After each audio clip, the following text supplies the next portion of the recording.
We are in office hours episode 307. If my memory serves correctly. Oh boy, I can't remember if I just changed it. Either way, hey everybody, thanks for tuning in to Pro No Coders Office Hours episode 307. I'm your host Cameron, and I'm here with Adam and Alexandria today. If this is your first time tuning in, basically we host this every day per week or per weekday. Bring your bubble questions, your bugs, feature requests. Will help you out. Basically, can't promise answers, but we can promise you won't suffer alone. So let's go ahead and get started. Adam, you are here with us. What are we helping you with? Hi. So I am basically trying to figure out how to access the landing site reference value from Shopify, because I think I told you about like the affiliate thing that I'm trying to do, and Yeah. I've been told by the plugin developer that that's already built into the plugin, and if I wanted to use UTM parameters, he'd have to do a custom solution and all that stuff. So if there's a way to access the landing site reference, which from what he sent me, it looks like there should be, I can share my screen of what it was. I know that he just took it from a thread, but essentially, got it. It's this. So I'm just looking to make sure that like my bubble app is a landing site, and then the landing site reference, I'm assuming, would be something like, for example, the affiliate's ID. Gotcha. Okay. So I want to So, make sure I can pass this information from my app into Shopify and it registers correctly and get it back. And I know I can get it back through the plugin. It's just I don't know where to access it on the actual Shopify store end, if that makes sense. so we want to basically take the URL parameter as passed in through that link whenever it's clicked, right? So the flow is they click the link, they go to Shopify, and then we want to take that URL back into Bubble. Is that right? Well, the landing site reference, so where the customer first arrived, I'm always going to have them pass through my app. So they're always going to load on like a blank page on my app. So that way we can track clicks as well. So it's like, it might be a little bit backwards, but it just gives me more power over making sure that like I know they're coming from my app. I know that the click has been created, you know?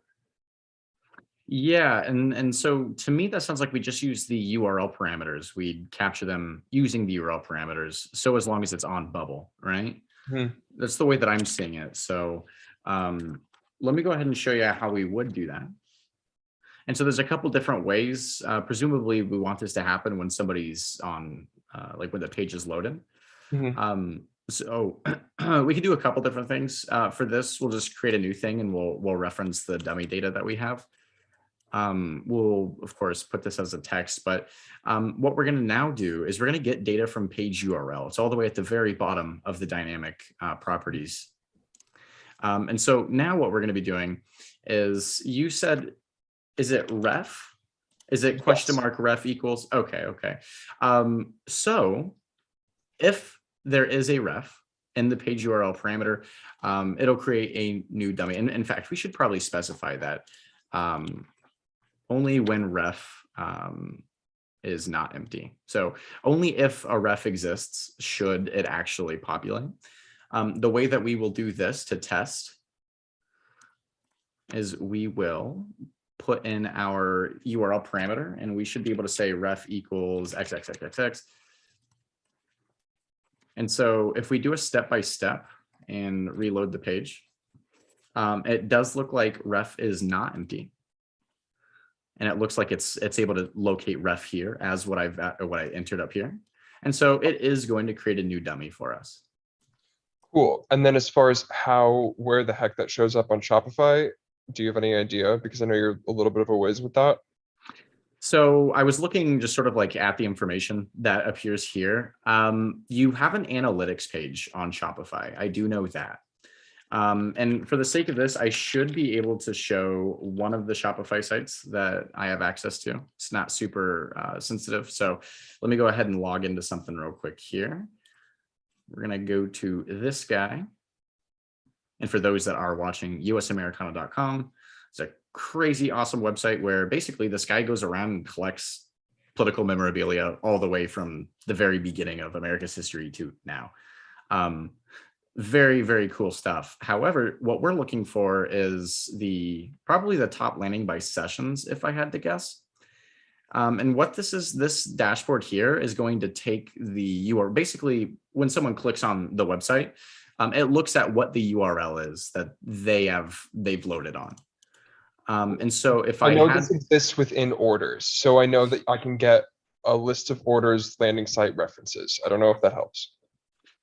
a list of order landing site references. So I know that definitely here, we're able to see the sessions and the top landing pages, which just means like sort of the first page that somebody would have landed on. I'm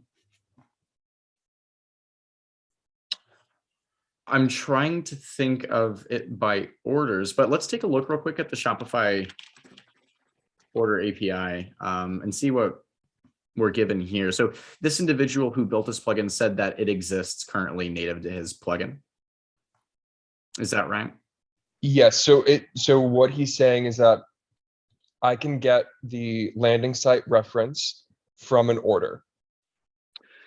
Okay, so this is the order resource, and we're given quite a bit of things. We're given, of course, what app this belongs to, some of the information about where the user is, tokens for all of the checkouts.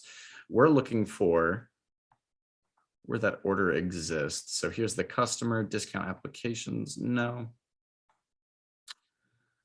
This is so Maybe origin command ref. I don't know if that would help. Yeah, I definitely can try that. Give me 1 second. I just want to scoot through here and see what we can find. And I may have overlooked it, but referring site here is what we're going to be looking at. Now, typically referring site, this might not be what you're looking for because referring site means where they came from. That might be exactly, though, what you're looking for. So if we do Control F, ooh, that's fun. We're given a lot of different things. Let's do this, where we're going to take all of this information. We're going to go to jasonlint.com and we're going to paste it in here. And now we should be able to search for ref. So referring site does seem to be where we find ref, perhaps what we're looking for exactly. These are the 3 items that have ref in them. Referring site and then refunds. So excluding refunds, this referring site here, this is probably, if I had to guess, the actual object, the value and key pair, or key value pair rather. So if you're on the orders, what you'd be searching for is, I believe it's order. And then these are all individual objects. So then if I had to guess, it should just be order referring site is what you'd search landing for. Site reference is not something that you see. I'm not seeing that off the particular order. At a quick glance, no, I'm not seeing that. Let's type in landing though. Okay, actually, that's probably what we want instead is the landing site. Yeah. So if we do just double check here, oops, just typing landing. So we are given the landing site, perfect. And this is probably exactly what you're looking for. Mm-hmm. And so it would be under, again, it looks like it's its own. Give me 1 second. I'm going to open up my brackets IDE, and I'm able to actually locate what object belongs to what nests inside here. And I am able to see that.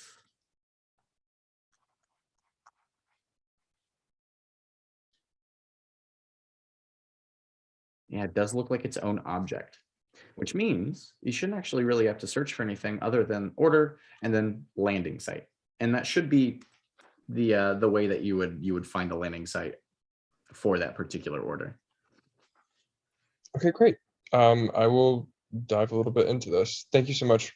Yeah, absolutely. It can definitely be a little crazy, but hopefully that helps you out a little bit. Yeah, I just had trust issues with it actually going over to Shopify.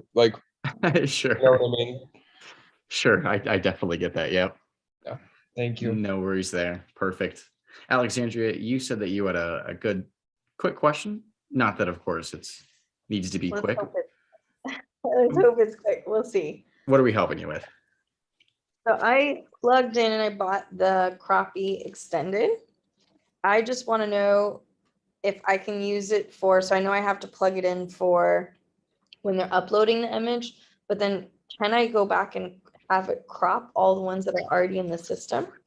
So when I use the plugin, this is what shows up. So I'm not sure where to go from here.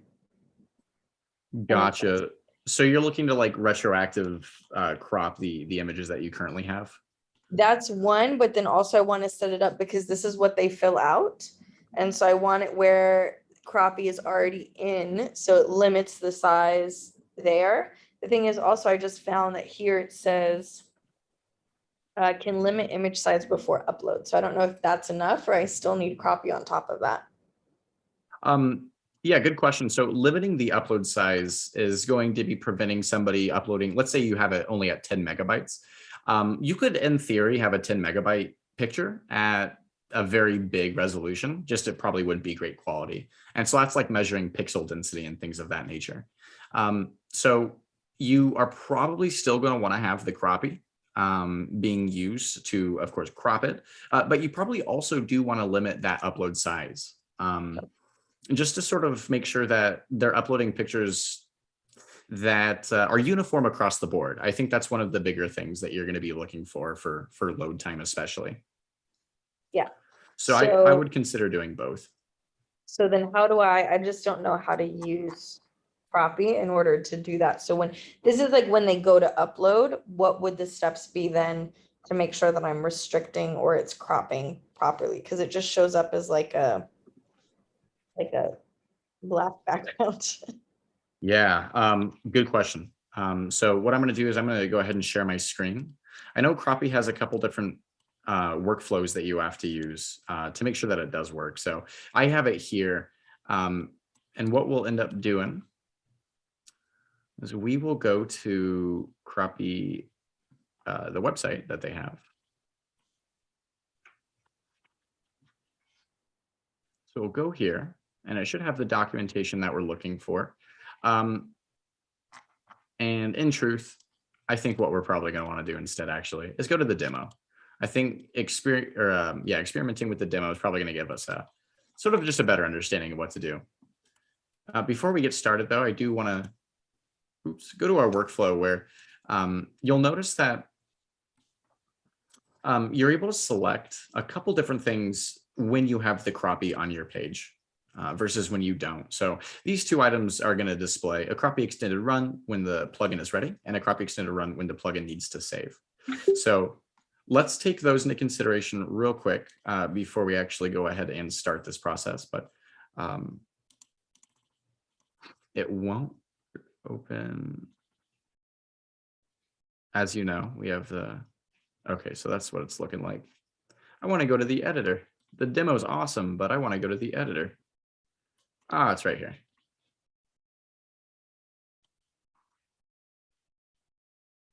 We'll go ahead and take this URL and plug it in. Okay, so what we just saw is that you had the crappie plugin right on that page, and I did exit out of it. But then you also are, yeah, here it is, perfect. And so what we're going to do is we're going to take a look at this. So what we ended up doing is we did click on it. Let's go to our Quick workflow. question before we go down that rabbit hole. So basically it doesn't resize, it just crops. That is correct. Yeah, it crops. Okay, but that's not actually the plugin I need because then they're going to have drone footage and stuff like that where I just need them to resize the image, not necessarily crop, because it's not profile pictures or anything like that. So do you have another solution that would help to resize the images? Because they're professional taking images of like, we need the whole picture, cropping it isn't going to work for us.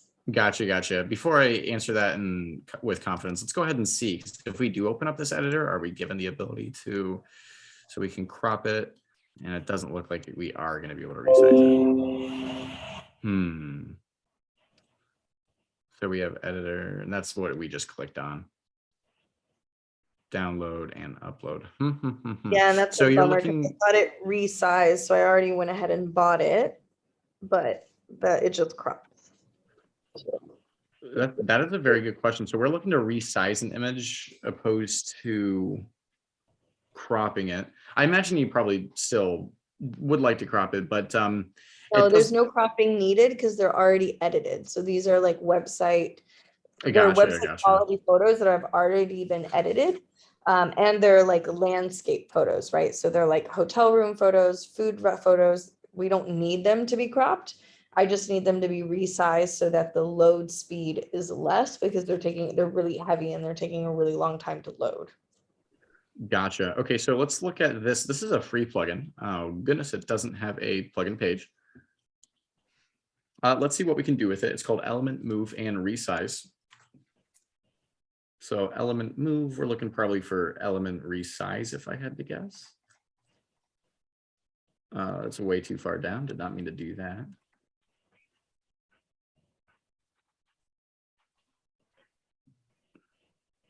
So this is the move. And so, yeah, I haven't used this plugin before, but it's free. So I just wanted to sort of experiment with it. And I'm only seeing, for some weird reason, that it gives us the option to move, but not to resize, despite the plugin name, right?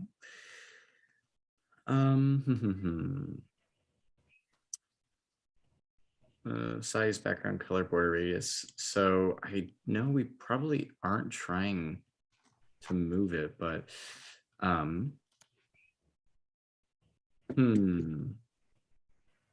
guess we can try something.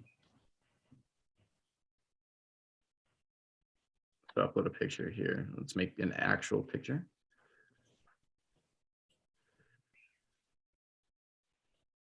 And then we'll add a picture. So we're pretending for just a moment that this resize, if it is a resize, is going to pop up when we actually have a picture. Here's the image.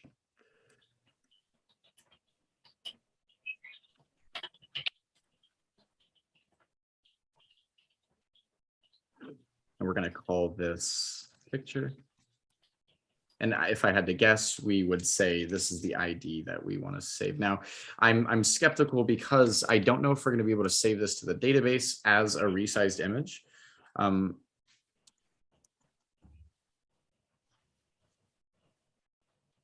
That is not the way that this plugin wants to work, and there is no plugin information about it. So the next thing that we had sort of gone over before was that we have the option to use MGIX. Oh goodness. But we do have the resize to fit dimensions by cropping. I know that's not what you're looking for, but it does genuinely look like if you're looking to resize, if you do type in resize, it really does look like most, if not all of these are going to be paid for plugins. Now, I would love Tanya's input though. Tanya is sitting here watching us, calculating every move. Tanya, do you know of any way to resize an image without a plugin? We're talking about resizing as in compressing, or we're talking about resizing as in the actual like dimensions of the image. I believe it's compressing. Alexandria, can you confirm? So we have the challenge is the load speed, and like the rating that I got on the site so far is like a 45 out of 100 because Right. the load speed, because there's so many pictures and they're so heavy. And this is only with like 100 and something hotels in there. So like we want to grow and scale to have at least 10,000, and it takes forever to load.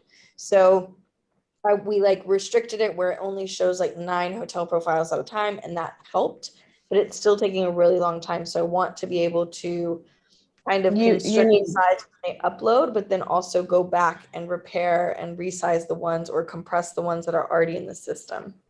Yeah, so you would, I mean, essentially, I think the thing to do here, Cameron, is probably depending, like how many hotels do you have uploaded already? Currently, we only have 105.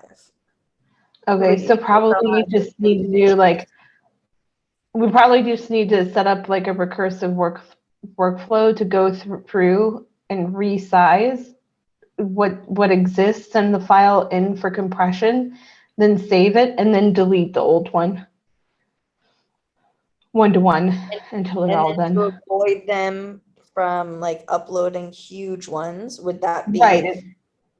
just with Yeah, the, and then oh, sorry, well, just with the- it probably you want to combine that with like limiting the size but compressing on upload. and the compressing is already something there, or is that a plugin? No, that's a plugin. You need something to do that because they're not concerned about it. They don't care. They're just gonna upload what they're gonna upload. You're the one who's gonna have to take care to compress it and make sure that it's the right dimensions, which is what cropping is for, and then the least amount of file size as possible. Okay. So go back to the plugins, Cameron. Yep. And yeah, compress.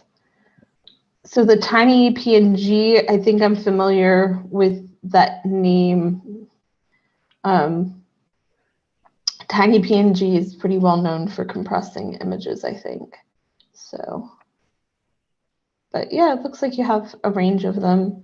But the thing to do is to go find the file, send it and have it like compressed, and then save that new compressed file to the database object. And the part that I'm not familiar with, but I think probably needs to be done, is then just to save storage on Bubble going forward, you probably need to just go ahead and delete the original file after you have the new one uploaded. I am seeing if we can compress it. It doesn't, is this?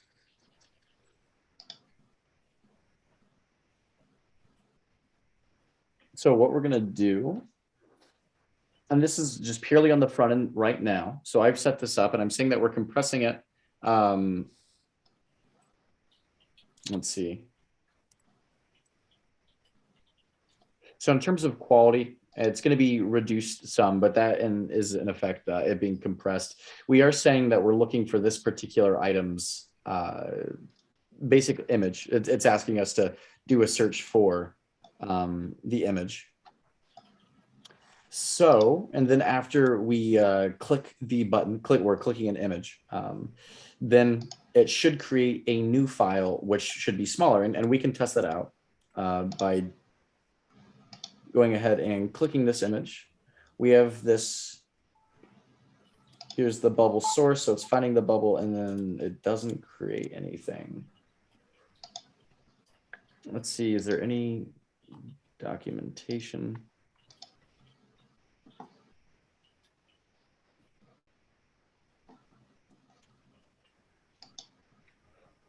Because if we get this to work, then it does appear that on the back end, we can probably pass in all of these files and sort of just go back through the history of everything and get it to work, just like you want to do. So I want to see here what they're doing in their editor. So they're compressing, downloading, and saving. Let's say only compress. And it doesn't have a bubble source. Okay. Compress and save and download.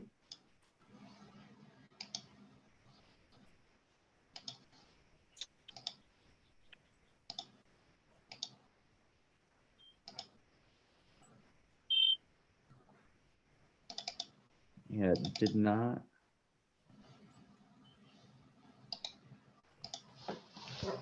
It created a new one using this value.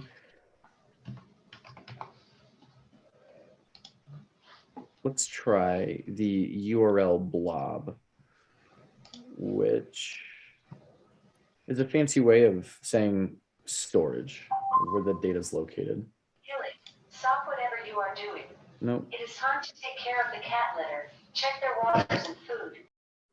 So looking at what they have here, compressing and saving, I don't like how their editor doesn't have anything else. It just says upload compressor. So let's say when upload compressor is compressed.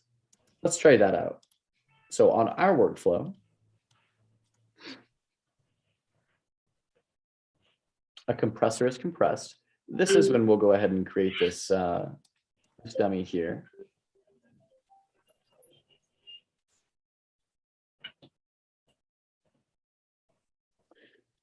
So we click it, it uploads to the compressor. When it's compressed, we're creating a new item. That's what we're going to try here.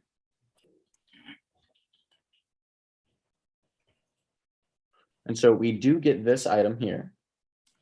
If we click on this, or we see this rather,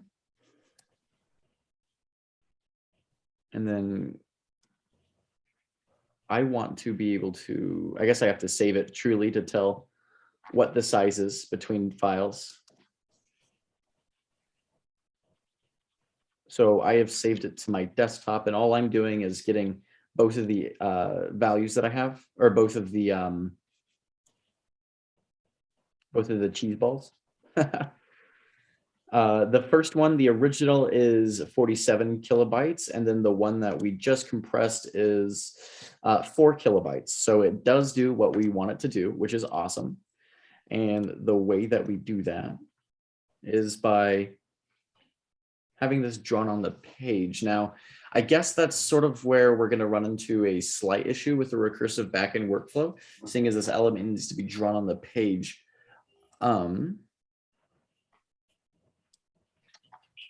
can try it out. We can I see. just set up a page for it. So it has to be drawn on the page as they upload the image, or can I just set it on a new page and then have the recursive workflow work off of that page and then delete it? And then just draw it on the. Well, so for moving forward, that's Oh, exactly what you can do. You'll have it on the page.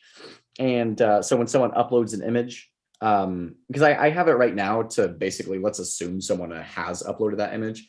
In fact, I'm unconventionally, in fact, I probably should change this so it's a little bit more easy to follow, where we have this button here and we'll say compress. And so when compress is clicked, that's when we upload it to the compressor. And then when it's done compressing is when it saves. So moving in a direction from now, so new users coming, or users that exist but are uploading new photos, they can follow a procedure similar to this. And you shouldn't have to worry about images being that big. They'll be truncated quite significantly. And they shouldn't lose their quality. And this plugin is the compressor. What was it called again? Just This is called compress image, and it has this green clamp thing, anvil thing. Not entirely positive what that is, but that is the one. So working on a back end.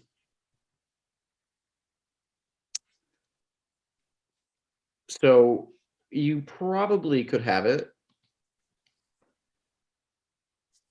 Trying to think of a way that you could do this. You could send in, I imagine. Well, let's try something out. So what we're going to do is we're going to have this compressor here, and it's going to create a new item. But let's say that we wanted to create a new item. Well, can you? This is for the back end workflow. Because for the front end, I can just have it that when they click save, like they upload the image, and when they click save, it just automatically does that process without them having to do another button, because they won't understand. But the backend recursive workflow is what I would need to set up to clean and compress all of the images, because we have like 800 right now in the system that need to be compressed. Yeah, and I don't know if it needs to be drawn, but we can see here. So this looks like the tiny PNG. This is a different plugin. So this isn't the plugin that we just showcased. This is going to be a different plugin, but it does have a backend workflow. Tiny PNG does require you to have an API key. You will need to authorize it. Tiny PNG API key. So we can just very briefly see what we can find here. It might be actually really easy to set this up.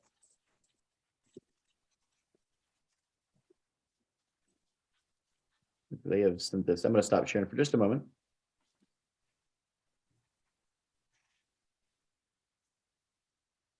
So I have to view my dashboard. And now I will share it again.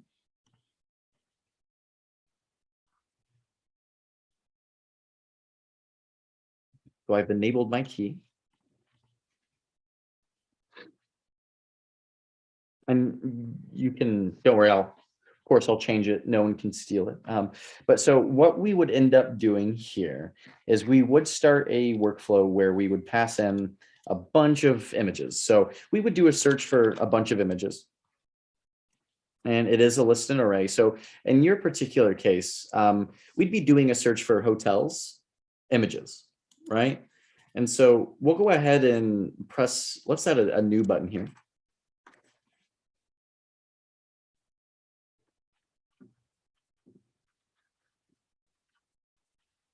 So tiny PNG backend workflow. And what we would be doing is we'd be scheduling a API workflow by the name of compress that we just named it. And the images, so do a search for me, while I do have a lot of dummies, the images are all broken links, but we'll just say each item's picture. And this would be like do a search for hotels, each item's picture, basically, is the way that this would work. And this is the very start of your workflow. So again, this would be something that an admin would perform. So you'd have like an admin page where you would you'd click the compress all pictures or something, right? And you would then click this. It would search for all of the images of that particular data type. And then under compress, what we're going to be doing now is just taking the images first item, and we're going to be compressing that. It does not look like TinyPNG lets us choose what we're doing here. And I'm sorry, we'd actually be making a change to a thing.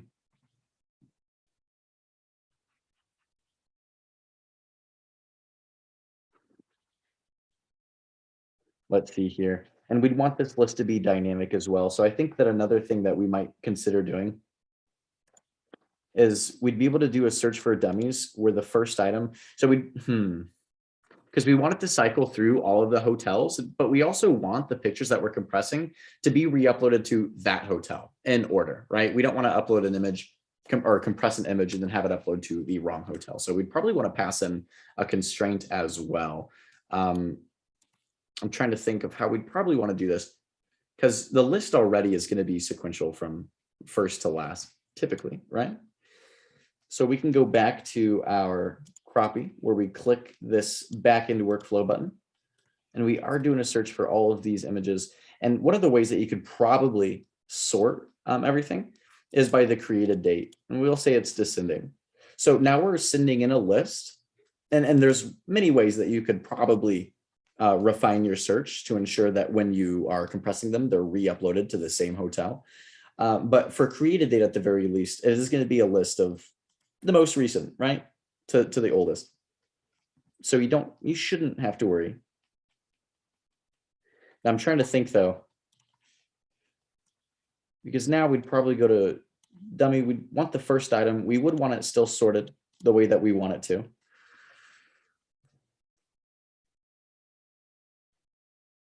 And I think I would do one more thing, and I could be entirely wrong with this. I hope Tanya chimes in and lets me know if I am wrong. But what I would do is I would add a count. And basically what this count is going to be, it's going to be counting which item we're actually modifying at the very moment. So let's say we have 20 some odd, or how many dummies do we have? We have, was this 6 dummies? So I'm passing in a total of 6 images, and I want to count these images. And the reason why I want to use a count is because when we're on our backend workflow and we're compressing these items, we do want to change a particular item number. And we would be able to refine our search and link these searches based on the quantity of the actual hotel profiles that we're passing in. So if I've lost you, let me know. I can slow down and sort of break it back down for you. If I can just get the recording after Tanya or Cameron, I'll just rewatch it. Okay, yeah, definitely. I'm also thinking that maybe, I mean, it would be more work on my side, but maybe I could just set it up where it's on the profile, and then when I click preview in the live, that I do it per profile, and I just click, I mean, yeah, like 105 times, and then I make sure that it's only current page's image that's being compressed. Yeah, I mean, you absolutely could. It seems like that would probably take a lot longer than being able to set up a workflow, but I completely understand the caution being exercised. That makes sense to me, definitely. So proceeding though, this is sort of the way that your workflow would be set up, where you have it compressed, you're making a change to whichever item that was, item's number, and then you're just making a change to, I've created a new data type so we can compare them side by side, hopefully.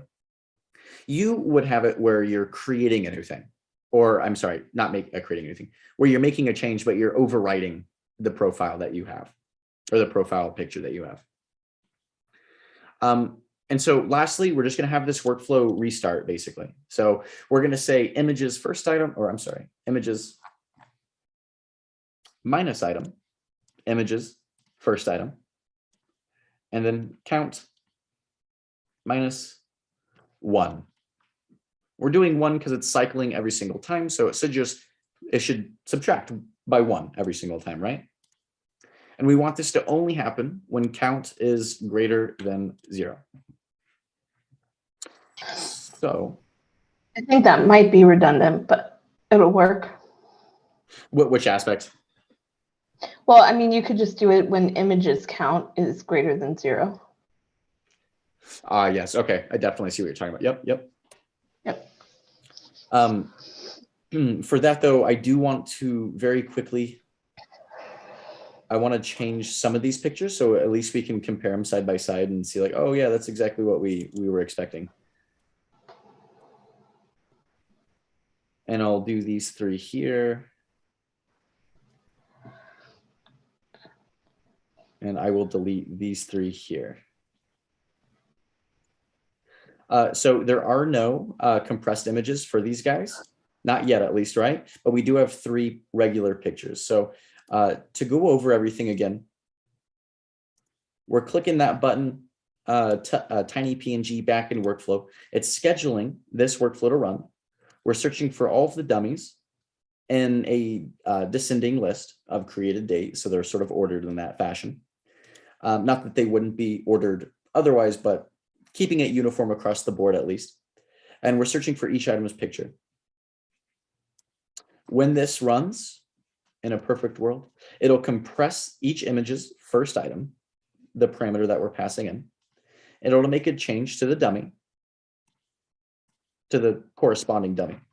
And it'll save the compressed output URL, which now that I recognize, we're going to probably want to change the data type actually from file to text.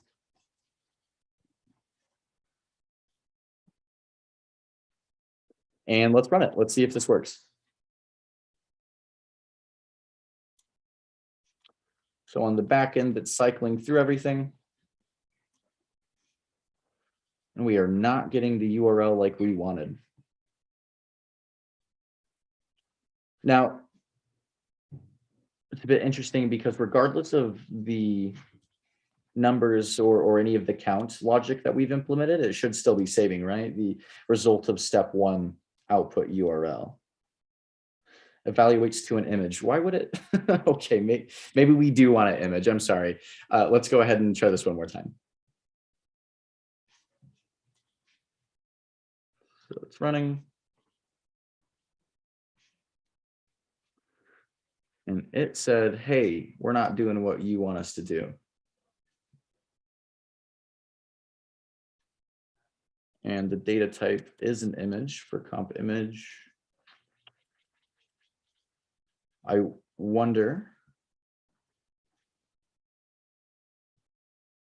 if compression, let's refresh this, did it do anything? Let's take this again.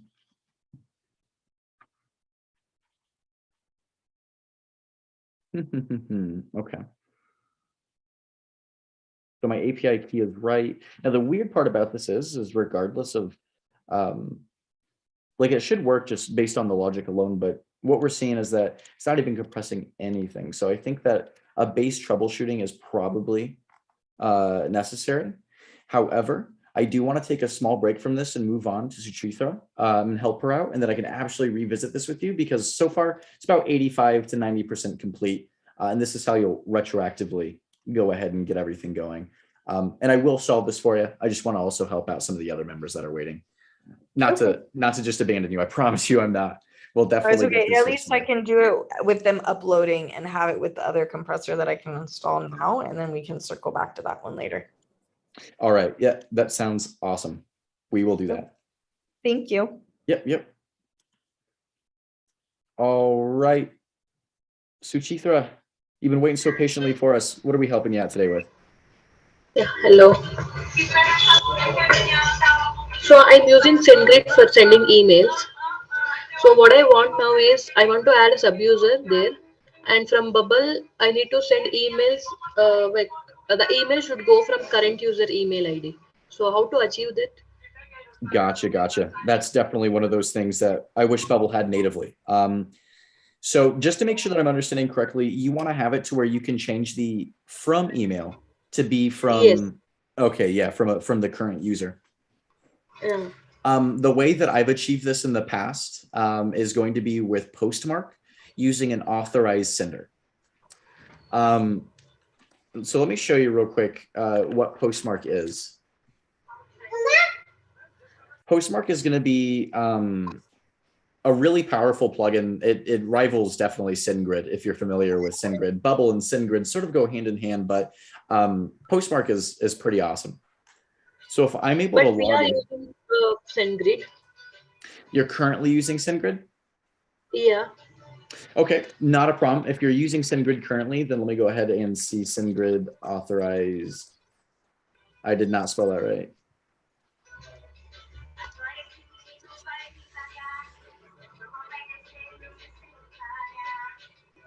Let's go see here. This is, of course, how to sign in. We're not looking for that.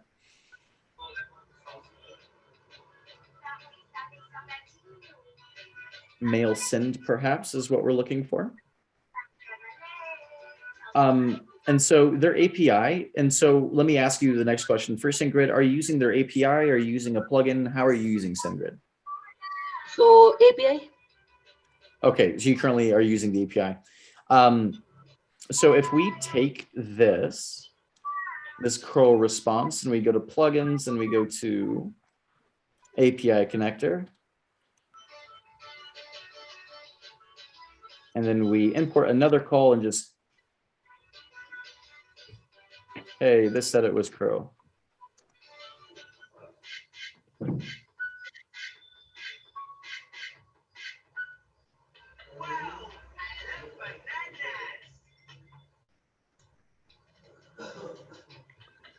Well, I want to take everything that we have in this curl response or this curl sample. So before we proceed any further, I guess what I can do is break this down for you and show you that what SendGrid is going to allow you to do from the API, it is going to allow you to specify the to email, and it should also allow you to specify the from email. I do want to see, because I know Postmark can. Here it is. So you will be able to specify the from email inside the API. And typically, the way that you would get this to work is, well, let me actually try this out from here.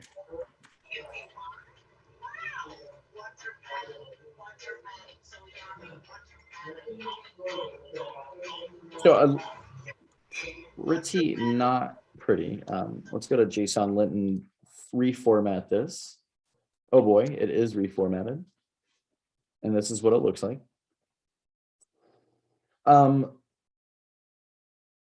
Curl really botched the import of this. Okay, very interesting. Typically, you would not have these slashes and you would only have quotations on the values or the keys and the values. So it would look like something more close to this. Now, if you don't mind sharing your screen, would I be able to see your API connector? Could I take a look at that just to make sure that we're headed the right direction?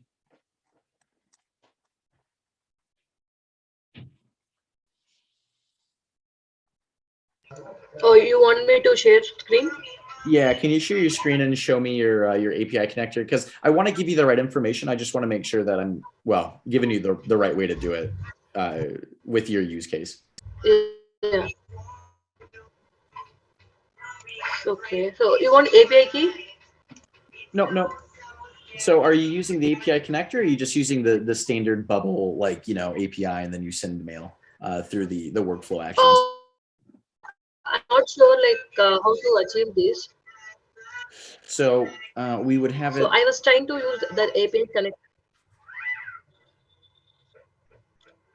Gotcha.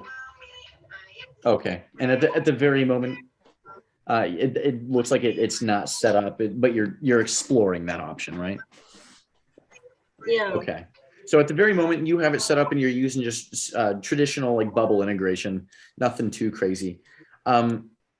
Gotcha. Okay. Gotcha. Trying to see what I can do for you real quick.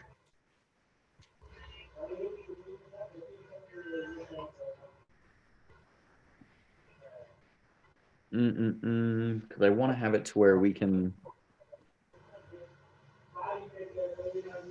Now, let me ask you another question. Are you married to SendGrid, or would you be all right with exploring Postmark? No, we have, my client wants to send from SendGrid. They have an account in SendGrid. Gotcha. Okay, cool. I wish this curl imported. I don't know why it's not. Okay, let me go ahead and take my screen back, and you can see me sort of mess around with the way that we'd import this, hopefully.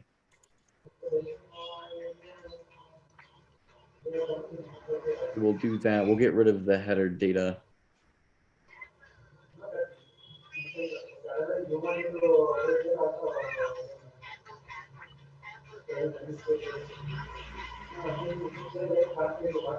I don't like that, the fact it's not giving us an error, but let's see. No, it didn't like that either. Does Bubble support data in curl? It's a specific function.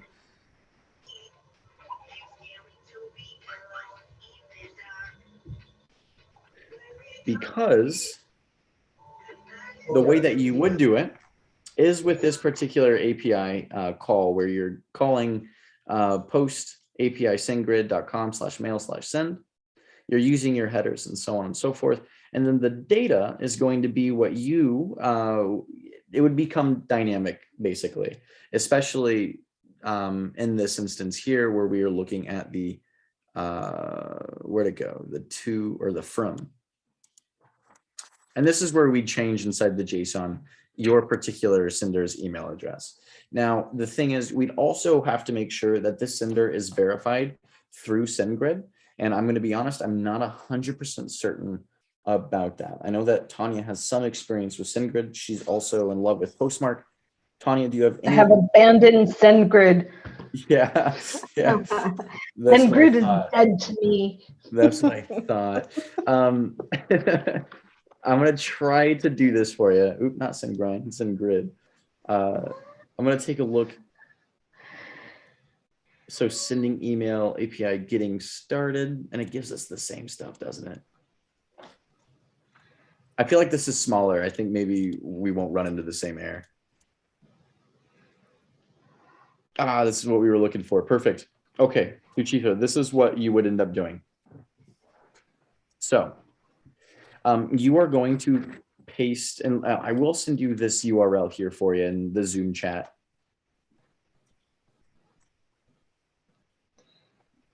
And so this is bypassing Bubble's integration, and this is making your own integration, where you are going to be using your own API key, and you're going to be using this specific API call, where inside Bubble, it populates with this. And this looks a little scary at first, but really all you need to know is that you are going to be responsible for the dynamic data for the from. So you can put this here, and you make it dynamic with these carrots, these side carrots. And then you would also do the same from your from and your reply to. And so what we can say is we can actually reduce the amount of variables we have by calling this the same. And then we can call this to email. And we will make it uniform across the board and say this is the from email. And so what you'll end up doing is using this API call. One of the next things as well, honestly, I'm skipping over it because of course it's important that we're determining who it's going to and where it's from, but you will also want to have it to where you specified the subject. So this will be subject. And then the content of the message would be dynamic like this here. And so you're going to have a couple different fields that you're going to be responsible for filling out. The to email and from email, self-explanatory. To email, probably the exact same as you currently have it. You have a customer you're sending an email to. And then the from email is going to be that current user's email, right? So you can pass in that dynamic expression, current user's email. You'll then have the subject of whatever it was originally, and then the content of whatever it was originally as well. So like I said, here's where it gets a little tricky, and I'm not positive with SendGrid. With Postmark, you have to authorize a sender to be able to send, especially if the domains are different. Even if the domains are the same, you actually still have to authorize. I believe SendGrid is going to have something very similar. Being that I'm not super knowledgeable about SendGrid and I haven't spent a whole lot of time with it, but I do know Postmark. I would confirm. Yeah. Okay, good. Yeah, it's going to be the exact same then. Fingers crossed, knock on wood. Where you have to basically inside your SendGrid account, authorize whoever you're wanting to send an email on behalf of, you'll have to authorize their email. And typically this is performed with sending that email a link. They'll get an email that they'll have to click a button inside of that basically just authorizes them. Typically, that's how it proceeds. So it is a two-step process. It's not really a one and done kind of thing. But can you do that through the API? That is the awesome question. Because I'm pretty sure that's like, if you want to send on behalf of the user, like you're going to need to do that through the API. Ooh, I think we found it. Verified senders is what they're called on SendGrid, so a little different than Postmark, but verified senders. And again, we're given this curl call, so we'll go ahead and just copy this. And so we'll call this API. This particular call is send email. Send email. There we go. And I'm going to delete this guy because we don't really care about him right now. We'll import. I don't know if you saw that. There is this tiny text down here. You're able to import another call from curl. You'll just go ahead and paste that there. We'll move it up just in terms of sort of the flow. We probably want to authorize them first. And from this point, it looks like what we would end up doing is we would specify the from email, and then of course, their names. Now, before I send you down this rabbit hole, I do want to make sure this is exactly it. We're posting an endpoint, an identity will be created, and a verification email will be sent to the address assigned to the from email field. Perfect. So to recap, this from email field is going to be the email address that you want to have authorized. which then allows you to use that from email address down here without any errors. So, and again, goodness, I skipped over this. Almost everything is going to be dynamic for you. But this does mean that your user is going to have to verify their email before you can send an email on their behalf. This is exactly what it means. So it's a little different than probably what you're expecting. Unfortunately, Bubble doesn't have one of those integrated, send email from the current user's email or anything like that. But this is how you would accomplish what you're trying to accomplish with these two API calls. And all you really need is your authorization key here. And then it's a matter of taking this data and this data and using them. It really is at that point done.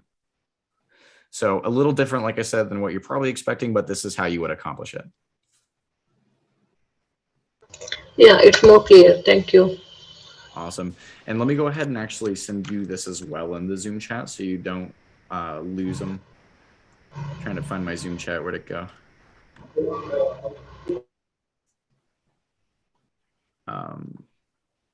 It literally copied everything. I'm going to send it up to here.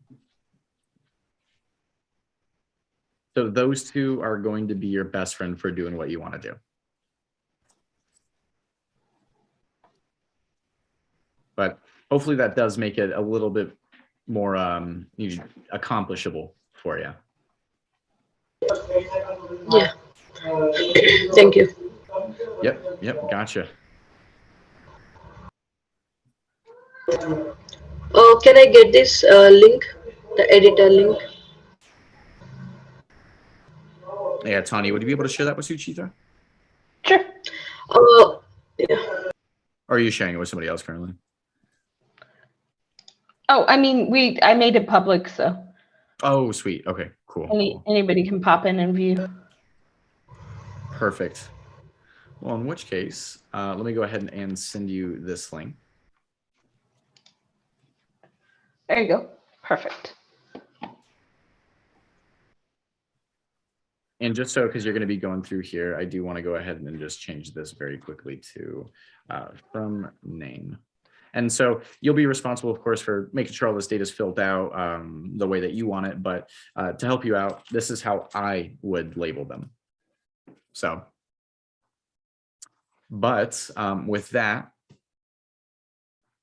hopefully that Let's go to after hours. Yeah, exactly. For all of those that have tuned in, thank you for tuning in. For those that are here with us today, thank you for stopping by and asking your questions. Always a pleasure to help you out. We are turning the cameras off now. We're going to after office hours. You can join us at pronocoders.com by joining the developer membership and join us for, well, basically what amounts to a party. So we will see you there. All right. Awesome. Take care.